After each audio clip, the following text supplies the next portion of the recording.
Yep. Yep. Yeah, she tripping. I don't know, she fucking with King Wavy. Wait. Hey guys, welcome to my channel. I'm Fadel, aka Muhammad Fadel 08. Jadi di sini gue mau menceritakan tentang fakultas kedokteran. Jadi di sini gue mau menceritakan mulai dari sistem pembelajaran itu kayak gimana sampai apa aja sih yang dipelajari di fakultas kedokteran itu. Di fakultas kedokteran itu ada beberapa jenis kelas. Pertama, kelas lektur. Di kelas lektur ini, semua mahasiswa satu angkatan akan dikumpulkan di satu ruangan dengan satu dosen yang akan mempresentasikan, menyampaikan, mengajarkan, mengayomi, melindungi, mempresentasikan satu materi di depan. Nah, di angkatan gua ada 138 orang. Sekarang, coba lu bayangin, satu kelas ada 138 orang. Kelas kedua. Jadi, di kelas tutorial ini, satu angkatan akan dibagi menjadi beberapa kelompok-kelompok diskusi kecil dengan dibimbing oleh satu dokter sebagai tutornya. Nah, jadi satu dokter ini tuh dia tidak menyampaikan atau mempresentasikan suatu materi, tapi dia di sini itu mengawasi jalannya diskusi dari kelompok-kelompok kecil ini. Jadi, kalau diskusinya udah keluar jalur, dokter inilah yang akan mengarahkan kita supaya kita tidak keluar jalur. Kalau misalkan ini udah keluar jalur, dokternya tuh bakalan kayaknya itu nggak kayak gitu deh. Nggak, itu bukan kayak gitu. Nanti kamu cari tahu tentang, banyak. Nah, di kelas tutorial ini tuh nanti kita akan dikasih beberapa modul yang terdiri dari beberapa skenario tentang suatu penyakit yang nantinya akan kita diskusikan. Contohnya modul 1 tentang demam. Jadi nanti kita harus mendiskusikan mulai dari apa sih definisi dari demam itu, apa penyebabnya, bagaimana proses terjadinya demam, bagaimana proses normal pengaturan suhu tubuh, apa saja pemeriksaan penunjang yang dibutuhkan untuk pasien tersebut, dan kita juga harus mendiagnosis penyakit apa yang diderita oleh pasien di skenario tersebut. Sampai kita harus menentukan pelaksanaan atau pengobatan apa sih yang dibutuhkan untuk pasien di skenario tersebut dan bagaimana pencegahannya. Kelas ketiga, kelas laboratorium. Nah, di kelas laboratorium ini nanti terdiri dari beberapa lab-lab lagi.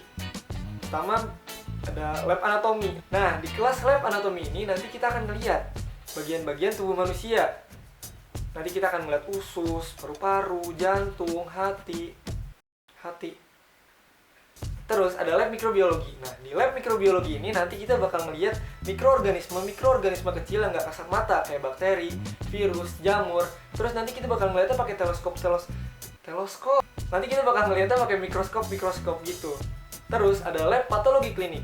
Nah, di lab patologi klinik ini biasanya kita disuruh buat ngambil darah teman, ngambil ludah teman, kita disuruh kencing, kita disuruh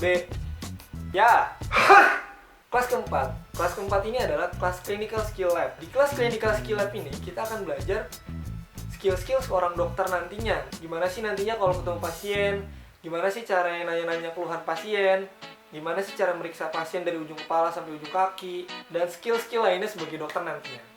Nah, apa aja sih yang dipelajarin di fakultas kedokteran itu? Pertama, ada anatomi. Di anatomi ini kita belajar bagian-bagian tubuh manusia. Yang kedua, kita belajar fisiologi atau mekanisme normal tubuh manusia. Di SMA juga kita belajar tentang fisiologi ini. Contohnya, kita belajar tentang sistem pernafasan. Tapi di sini di kuliah kita belajar lebih dalam lagi kayak partikel kecilnya itu kita harus tahu. Yang ketiga, itu ada patofisiologi atau kelainan dari mekanisme normal tubuh manusia. Jadi kita belajar yang kelainan-kelainan dari mekanisme normal tubuh manusia. Misalnya kita belajar tentang kelainan-kelainan yang terjadi pada jantung. Kenapa sih jantung itu nggak bisa pompa? Pada sumbatan di pembuluh darah mana? Apa sumbatan itu bisa terjadi? Kita harus belajar sampai segitunya mekanismenya. Sistem pembelajaran di fakultas kedokteran itu adalah sistem blok. Nah, dalam satu semester itu biasanya terdiri dari 3 sampai 4 blok. Misalnya di semester 2 itu ada 3 blok. Blok 1 tentang kardiovaskular atau tentang jantung dan pembuluh darah. Blok 2 tentang imunologi atau tentang sistem kekebalan tubuh. Blok 3 tentang respirasi atau tentang sistem pernafasan. Dan satu blok itu biasanya 5 sampai 6 minggu. Minggu pertama sampai minggu keempat itu kita belajar, dan minggu kelima itu kita ujian. Nah, Ujiannya ini terdiri dari beberapa ujian. Pertama ada ujian teori, kedua ada ujian praktikum, dan ketiga ada ujian clinical skill lab. Nah, di ujian praktikum ini terdiri dari ujian anatomi, mikrobiologi, parasitologi, histologi, patologi klinik, patologi anatomi. Terus di ujian clinical skill lab ini terdiri dari beberapa ujian lagi. Ada ujian anamnesis, ada ujian pemeriksaan fisik, dan beberapa ujian-ujian lainnya lagi tergantung bloknya itu nanti. Nah, abis itu di minggu ke-6 kita masuk blok baru. Gak ada libur coy. Jadi, hilangin pikiran kalian tentang kalau habis ujian-ujian itu tuh libur. Hilangin. Dan pasti beberapa dari kalian tuh berpikir kalau kita baca terus. No, kita gak kayak gitu. Kita juga masih punya kehidupan. Kita bisa berorganisasi, kita bisa jalan-jalan, kita bisa main, kita bisa meluangkan waktu untuk hobi kita. Kuncinya, kita harus pintar mengatur waktu. Kapan kita harus belajar, kapan kita harus main, kapan kita harus berorganisasi. So that's it for this video. Semoga bisa membantu kalian-kalian yang mau masuk FK, bisa membuka pencerahan-pencerahan kalian.